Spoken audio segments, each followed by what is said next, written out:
Hello friends, welcome to our channel easy vision in pharmacy. I hope आप मेरी video से काफ़ी knowledge ले रहे हो। लास्ट मैंने वीडियो पे आपको एक क्वेश्चन पूछा था कि ब्लड एक कनेक्टिव टिश्यू है, बोन्स भी हमारी एक कनेक्टिव टिश्यू है, लेकिन बोन्स मूव नहीं करती, ब्लड पूरी बॉडी में मूव कर रहा है। वो कैसे मूव कर पा रहा है?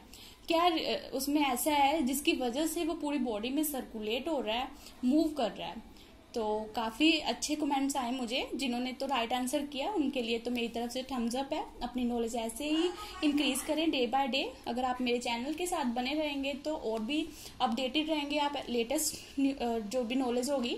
जिन्होंने नहीं आंसर दिया या गलत दिया है तो कोई बात नहीं है, आप सीखेंगे तो आपको पता चल जाएगा।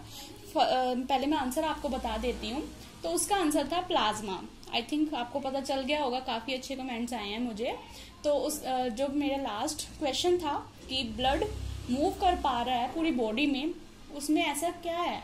तो प्लाज्मा उसमें प्रेजेंट होता है। मैंने कंपोनेंट्स में बताया था कि ब्लड में प्लाज्मा होता है। बच्चे इसको छोड़ देते हैं, मोस्टली आरबीसी, डब्ल्यूबीसी और प्लेटलेट्स की बात करते हैं, प्लाज्मा की बात नहीं करते।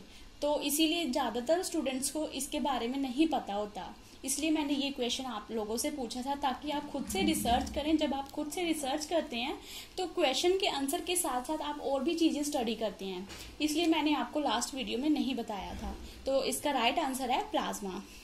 आई hope you like our video.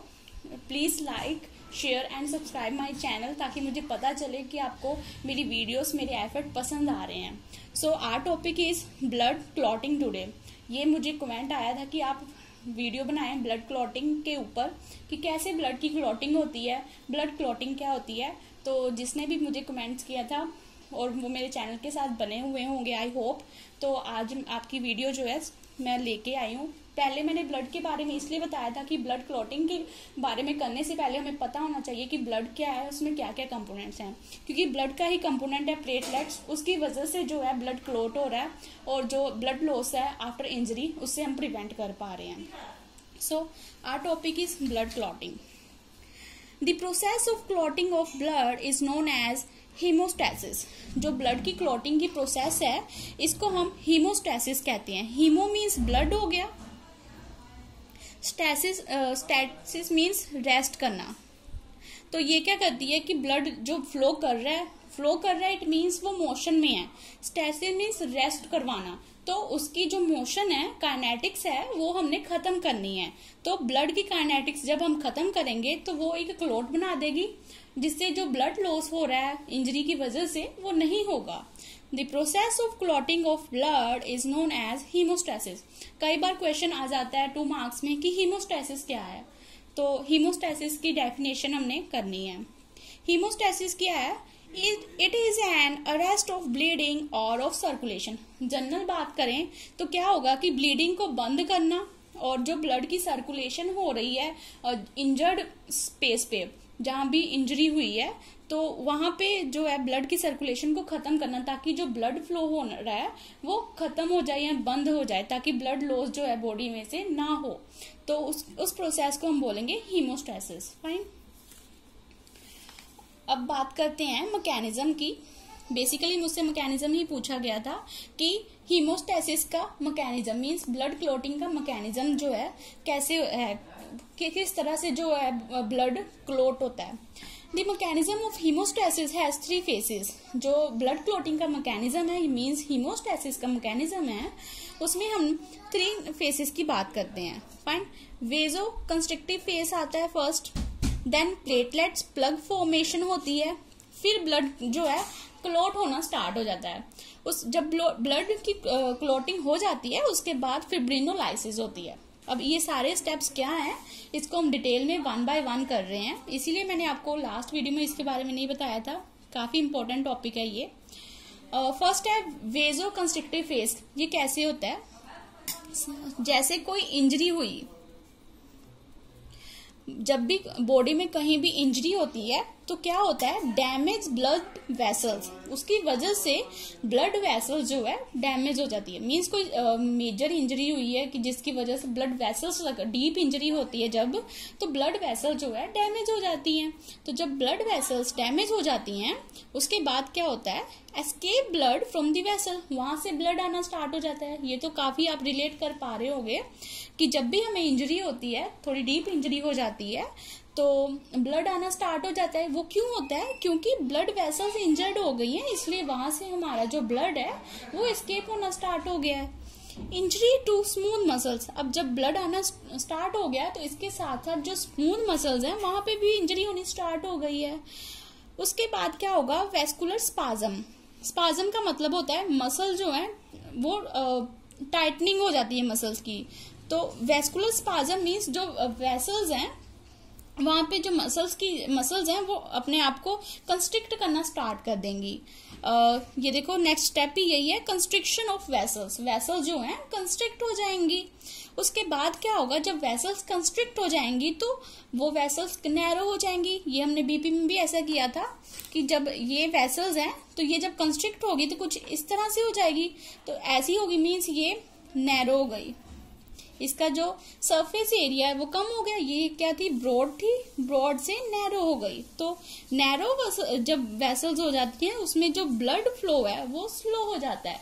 ये हमारा फर्स्ट स्टेप था, वेजो कंस्ट्रिक्टिव फेज। हमने वेसल्स को कंस्ट्रिक्ट करवाना था जिसकी वजह से जो फ्लो है वो कम हो जाए। ऐसा होता है ना, जब हमें चोट लगती है पहले तो बहुत सारा फ्लो आता है, फिर धीरे धीरे वो फ्लो जो है कम होना स्टार्ट हो जाता है। तो यही है पहला फेज, यही होता है कि वेजो कंस्ट्रिक्टिव फेज। जो हमारी बॉडी है वो वेसल्स की कंस्ट्रिक्शन करना स्टार्ट कर देती है। ये क्यों हो रहा है, ये सारा प्लेटलेट्स जो हमने पढ़े हैं ब्लड में होते हैं उसकी वजह से हो रहा है, जिसको हम थ्रोम्बोसाइट्स भी बोलते हैं। उसके बाद क्या होगा, प्लेटलेट प्लग फॉर्मेशन हो जाएगी। जैसे क्लोट प्लग मीन्स जैसे प्लग होता है कि कहीं भी हम स्टिक कर देते हैं तो वहां से फर्दर जो भी है हमें कुछ दिखता नहीं है, वैसे ही है। The adherent platelets clump to each other and release other substances including ADP। क्या होता है कि जो प्लेटलेट्स हैं वो एक दूसरे के ऊपर ऐसे क्लोट्स बनाना स्टार्ट कर देती हैं कि सारी इकट्ठी हो जाती हैं, और इनके इकट्ठे होने की वजह से क्या होता है कि अदर सब्सटेंसेस रिलीज होना शुरू हो जाते हैं। That is the ADP। ADP क्या है, एडिनोसिन डाइफॉस्फेट। ये क्या है, एक एनर्जी की ही फॉर्म है। जो ATP है, एडिनोसिन ट्राइफॉस्फेट, उसी को जब हम कन्वर्ट करते हैं तो ये एडिनोसिन डाइफॉस्फेट बनता है। तो ये एनर्जी की फॉर्म है, वो रिलीज होनी शुरू हो जाती है। Which attracts more platelets to the injured side, जिसकी वजह से जहां पे इंजरी हुई है वहां पे और प्लेटलेट्स आने शुरू हो जाएंगे और काफी सारे प्लेटलेट्स आके इकट्ठे हो जाएंगे, ताकि जो ब्लड की फॉर्मेशन जो लॉस हो रहा है वो ना हो। एक प्लग की तरह इसने जो है फॉर्मेशन कर देनी है, इसलिए हम इसको बोलते हैं प्लेटलेट प्लग फॉर्मेशन। क्योंकि ये जो प्लग है, जो प्लग की तरह फॉर्मेशन हमें दिख रही है, ये प्लेटलेट्स ने बनाई है, इसीलिए हम इसको बोलते हैं प्लेटलेट्स प्लग फॉर्मेशन। उसके बाद हम बात करेंगे ब्लड क्लॉटिंग फैक्टर्स की। अब कौन कौन से फैक्टर्स हैं जो ब्लड क्लॉटिंग में हेल्प करते हैं। बेसिकली बहुत सारे फैक्टर्स हैं। पहला जो हम बात कर रहे हैं फैक्टर ए। फैक्टर ए को जो ये जो होते हैं रोमन में होते हैं, तो फर्स्ट फैक्टर जो होता है फिब्रिनोजन, इसका नेम है फिब्रिनोजन, इसको एज इट इज ही याद करना है। सेकंड फैक्टर जो है इसको हम बोलते हैं प्रोथ्रोम्बिन।